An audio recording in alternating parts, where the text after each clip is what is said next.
Hello everyone. इस video में हम लोग 3 थ्योरम पढ़ेंगे। पहली थ्योरम ये है जिसमें ये बोला है कि अगर कोई सीक्वेंस है जो कि कन्वर्ज कर रहा है तो और उसके अगर सारे टर्म्स पॉजिटिव हैं, सारे टर्म्स यहाँ लिखा ये सारे टर्म्स पॉजिटिव हैं, तब उसकी जो लिमिट होगी वो भी पॉजिटिव होगी। तो यहाँ पे 2 कंडीशन दी है कि अगर एक्शन जो है वो कन्वर्जेंट है एंड अगर उसके सारे टर्म्स जो हैं वो ग्रेटर देन 0 है, तब जो उसकी लिमिट होगी एक्स इक्वल टू लिमिट जो है उसकी वो ग्रेटर देन होगी 0 से, यानी कि पॉजिटिव होगी। ये कंडीशन दी हुई है। अब हम इसको प्रूफ करते हैं। सबसे पहले हम क्या करेंगे कि मान लेते हैं लेट अस सपोज, हम सपोज कर लेते हैं कि ये चीज नहीं है, ये ट्रू नहीं है। हम कंट्राडिक्शन से प्रूफ करने वाले हैं, तो हम ये मान लेते हैं कि ये चीज ट्रू नहीं है, यानी कि ये चीज नहीं होगी। तो इसका मतलब है कि x पॉजिटिव नहीं होगा, x जो है पॉजिटिव नहीं होगा, x नेगेटिव होगा। सो हम मान लेते हैं कि x जो है नेगेटिव है, यानी कि ये पॉजिटिव नहीं है, लिमिट नेगेटिव लिमिट है। सो हम ये मान सकते हैं कि epsilon is equal to minus x जो होगा वो पॉजिटिव होगा, वो पॉजिटिव होगा क्योंकि हमें माइनस से मल्टीप्लाई कर दिया है। और आपको पता है कि एप्सिलॉन आप कुछ भी ले सकते हो, पॉजिटिव कोई भी नंबर हो सकता है, छोटा भी बड़ा भी हो सकते हो। तो इसीलिए मैंने यहाँ पे माइनस एक्स लिया। इसका एक फायदा हमें मिलेगा इस चीज का, जबकि आप अभी आगे देखोगे क्यों मैंने यहाँ पे माइनस एक्स लिया है। तो epsilon is equal to minus x positive होगा, ठीक है, क्योंकि एक्स हमने मान लिया कि लिमिट जो है नेगेटिव है, इसलिए X is equal to minus x positive होगा। सो सिंस जो हमारा एक्स है वो कन्वर्ज कर रहा है, कहाँ पे, इसकी तरफ कन्वर्ज कर रहा है, therefore there exist a k which is belongs to natural number such that हम ये कह सकते हैं कि mod of xn minus x is less than epsilon, हम ये कह सकते हैं। अब अगर इस mod को आप ओपन करोगे तो इसको हम लिख सकते हैं xn less than epsilon plus x, और यहाँ पे x माइनस एप्सिलॉन लिख सकते हैं हम लोग, ठीक है। सो देयरफॉर यहाँ पे कोई ऐसा नंबर भी एग्जिस्ट करेगा। इस चीज का मतलब क्या है? इस चीज का मतलब है कि जो सीक्वेंस है उसकी जितनी भी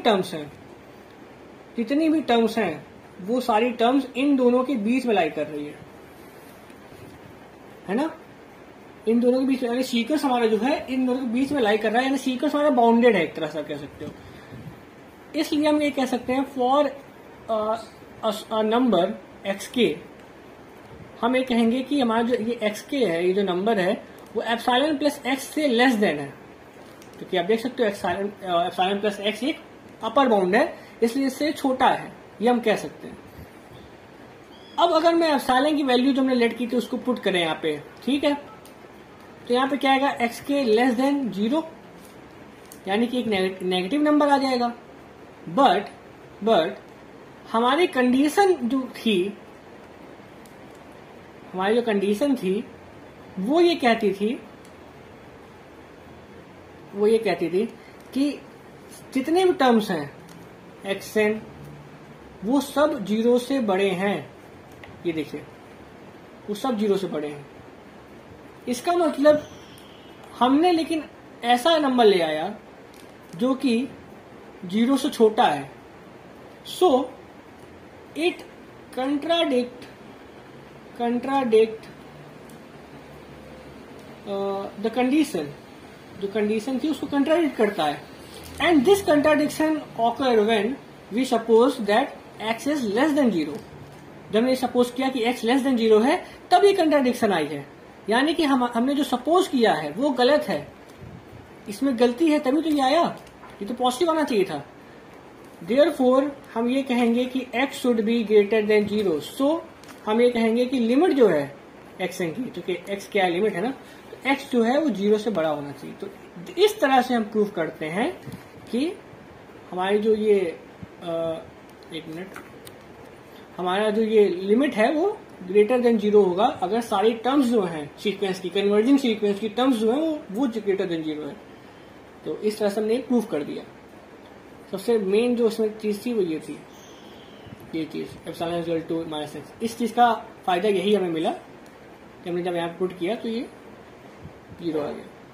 तो इस तरह से हमने प्रूफ किया। अब हम सेकंड थ्योरम में पढ़ते हैं। सेकंड थ्योरम में ये कह रहा है कि अगर कोई दो सीक्वेंस है एक्स एन वाई एन, वो कन्वर्जेंट सीक्वेंस है रियल नंबर के, और ये चीज हो रही है यानी कि x n less than y n for all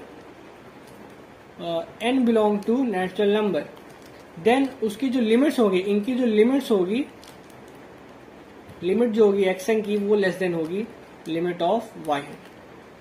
तो हमें ये प्रूफ करना है।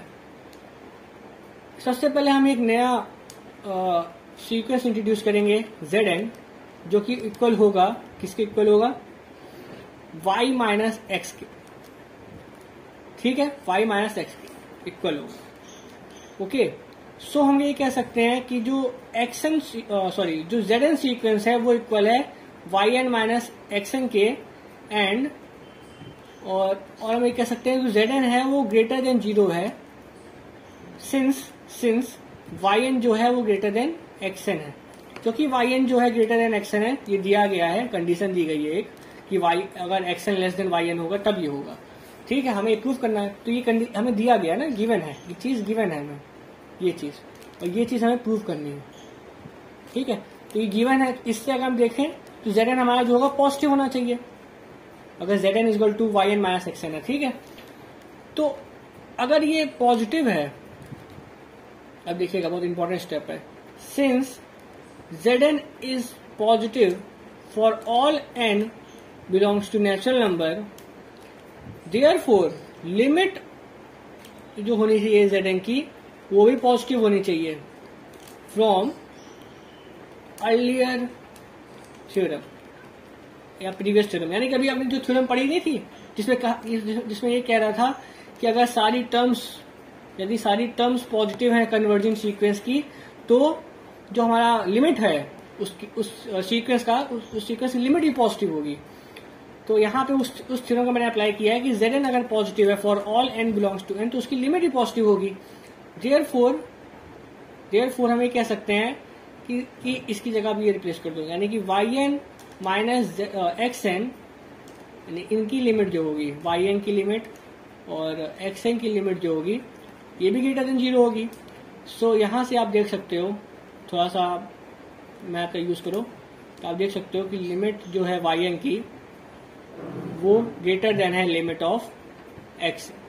तो इस तरह से हमने प्रूफ कर लिया ये चीज कि अगर सीक्वेंस जो होंगी उनमें अगर किसी तरह की इनइक्वालिटी है, या है ना, इनइक्वालिटी यानी कि ग्रेटर देन या लेस देन है, तो लिमिट में भी वही सेम इनइक्वालिटी आ जाएगी। तो हमने इस तरह से प्रूफ कर दिया, एक नया सीक्वेंस इंट्रोड्यूस करके हमने ये चीज प्रूफ कर ली। तो इस तरह से हमने दूसरी थ्योरम को प्रूफ किया। अब इस थ्योरम का यूज करके थर्ड थ्योरम प्रूफ होगी।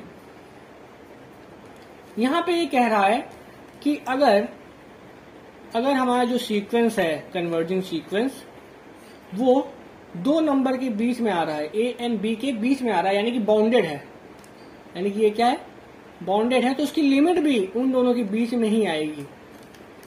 तो इसको हम कैसे प्रूफ करेंगे, इसको हम इस तरह से प्रूफ करेंगे, let A is equal to A, इस तरह से एक कोई क्या है, ये सीक्वेंस है, यानी कि एक कांस्टेंट सीक्वेंस है, कांस्टेंट सीक्वेंस है। Okay, and b is equal to b एक ऐसा कोई है कांस्टेंट सीक्वेंस। ठीक है, कांस्टेंट सीक्वेंस है। Then if a is less than x n, हम ये भी इफ भी कह सकते हो आप, या आप एक काम करो ऐसे कर सकते हो, यहाँ पे और अच्छी तरह से लिख सकते हो, यहाँ पे लिख सकते हो केस 1 लिख सकते हो, केस 2 लिख सकते हो, यहाँ पे आप लिख दो केस 1। केस 1 ये है यदि ए जो है लेस देन एक्स एन से, एंड लिमिट जो है इसकी जो लिमिट होगी, आपको पता होना चाहिए कांस्टेंट फंक्शन की, या सॉरी कांस्टेंट सीक्वेंस की जो लिमिट होती है वो वही नंबर होता है, यानी ए ही होगा, क्योंकि ए क्या देगा आपको लास्ट में, ए ही देगा। तो इसका मतलब इसकी जो लिमिट होगी वो भी ए होगी। तो हमें पता है कि limit of constant sequence is equal to जो ए है। ठीक है, ए की जो लिमिट है वो ए है और बी की लिमिट बी होगी। ठीक है, तो limit of a is equal to a, which is less than xn, ठीक है, xn से छोटा है, यानी देखो a जो है वो छोटा है xn से, तो a की जो लिमिट होगी वो लिमिट ऑफ xn से छोटी होगी ना। क्यों होगी, आप सोचोगे क्यों होगी? इसलिए होगी, आपने अभी थ्योरम पढ़ी थी, अभी ये थ्योरम पढ़ी थी आपने कि अगर xn yn से छोटा है, इसका मतलब लिमिट ऑफ xn भी छोटा होगा yn से। आपने अभी थ्योरम पढ़ी थी, बहुत जल्दी भूल जाते हो आप लोग। तो इसी तरह से ये चीज भी होगी कि लिमिट ऑफ a, अगर a ये है और ये क्या है, छोटा है इससे, तो ये भी छोटा होगा इससे। केस सेकंड देखते हैं। केस सेकंड में कह रहा है b जो है, यानी कि एक एलिमेंट जो है b, वो छोटा है, वो बड़ा है xn से, इसकी लिमिट जो होगी, limit of xn is also less than limit of b, और इन सबकी लिमिट क्या है, इन सबकी लिमिट वही होगी, b ही होगी। देयरफॉर हम ये कह सकते हैं, इन दोनों केस 1 और केस 2 को मिला कह सकते हैं, फ्रॉम केस 1 एंड केस 2 हम ये कह सकते हैं कि b इज से बड़ा xn, छोटा है xn और a से बड़ा है, ठीक है। ये इंप्लाई करता है कि a से बड़ा होगा लिमिट ऑफ xn और b से छोटा होगा लिमिट ऑफ xn। तो ये हमने प्रूफ कर लिया, किसकी मदद से, इससे पहले वाली जो थ्योरम की, यानी 3.2.5 फ्रॉम थ्योरम 3.2.5 की मदद से हमने ये चीज प्रूफ कर ली कि अगर a जो है उससे बड़ा है xn और xn से बड़ा है b, तो एक a से जो सीक्वेंस बन रहा है, यानी इससे जो सीक्वेंस बन रहा है a से, जो कि एक कांस्टेंट सीक्वेंस होगा, उसकी लिमिट जो होगी वो भी xn की लिमिट से छोटी होगी, और इस कांस्टेंट फंक्शन की जो लिमिट है वो भी a ही है, जिसका मतलब a is less then limit of xn। और क्योंकि b से छोटा है xn, तो b से जो लिमिट बन रही है, b सीक्वेंस से जो लिमिट बन रही है, जो कि b ही है, उससे भी छोटा होगा xn, ठीक है। मतलब कि आप समझ रहे हो ना, इस तरह से हमने प्रूफ कर लिया। किस चीज का यूज करके, इससे पहले थ्योरम का यूज करके हमने ये चीज प्रूफ कर ली। सो आई होप आपको पूरी सारी थ्योरम समझ में आ गई, तीनों।